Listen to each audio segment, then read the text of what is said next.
Hey everyone! Today I'll show you how to add texture in Blender and then how to texture paint in Blender. Let's jump right in.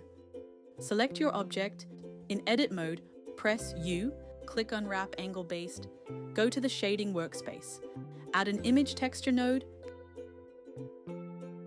connect it to the base color of the principled BSDF shader and click Open to load your image. To fine-tune how the texture sits on your model, add a mapping node with texture coordinates. That's it, you've successfully added a texture. Switch to the Texture Paint workspace. In the Material tab, create a new image texture. Name it something like Paint Texture and set it to 2K or 4K for detail.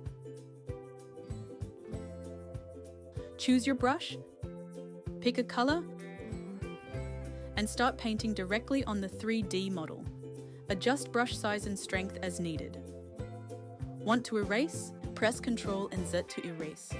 Texture painting is perfect for adding unique details, like scratches, dirt, or hand-drawn patterns that make your model truly stand out. And there you have it, 2 essential skills in Blender, how to add texture and how to texture paint. If this video helped, give it a like, subscribe for more quick Blender tutorials. See you next time.